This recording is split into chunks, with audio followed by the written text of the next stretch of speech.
Hello, my name is Idris, and I'm going to be presenting few-shot object detection in Valorant using multiplicative layer-wise learning rates.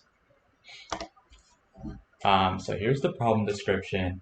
So basically, we want to be able to detect and classify different Valorant characters in an image using just a few labeled images of them.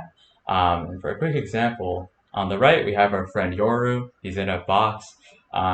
We want our object detector to be able to say like, hey, there's the box that he's in, and he is Yoru, using only 10 images of Yoru, or just some number that is small. And we haven't found any attempts at this task specifically in Valorant. And the reason it's helpful is because a game like Valorant adds new characters pretty frequently.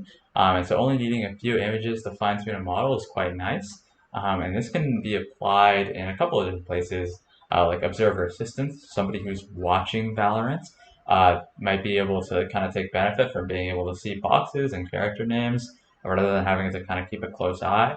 Or as an input to an AI learning to play the game, like a deep reinforcement learning agent of some kind. So here's our base model along with our data sets that we talk about.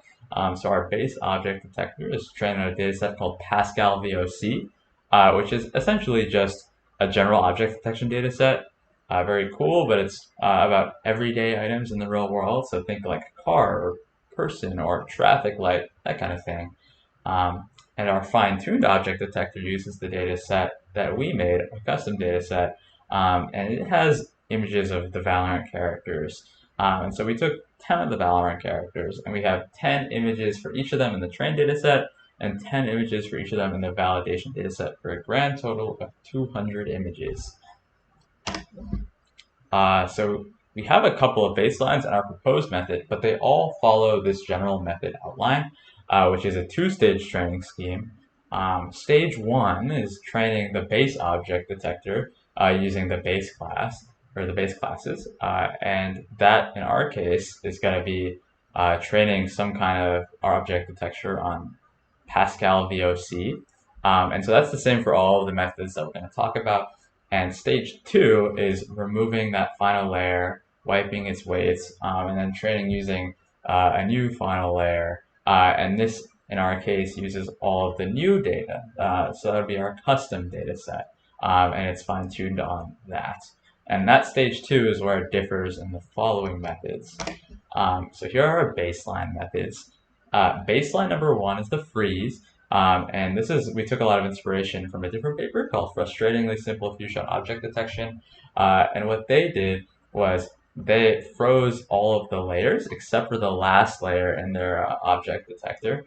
And then they fine-tuned it using a split between the novel data and the base data.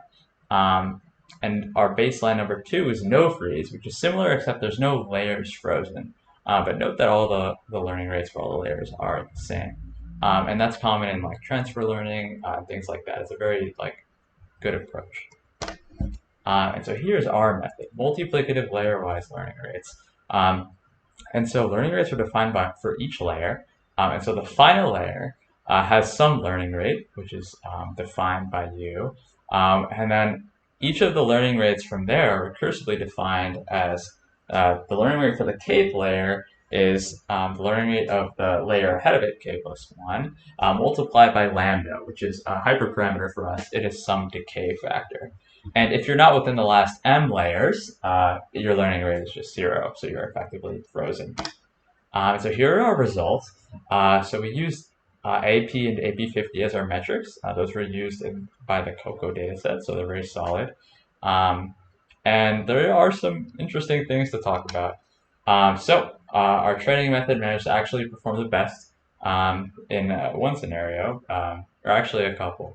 And so we can imagine a freeze as lambda is equal to 1 and m is equal to 1, and a no freeze as lambda is equal to 1 and m is equal to effectively like infinity, but we just say 118 because that's how many layers we have.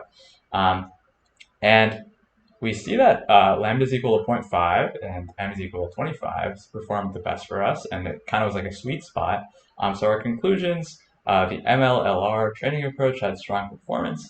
It makes sense when we interpret freezing and not freezing as setting lambda is equal to 0 to 1.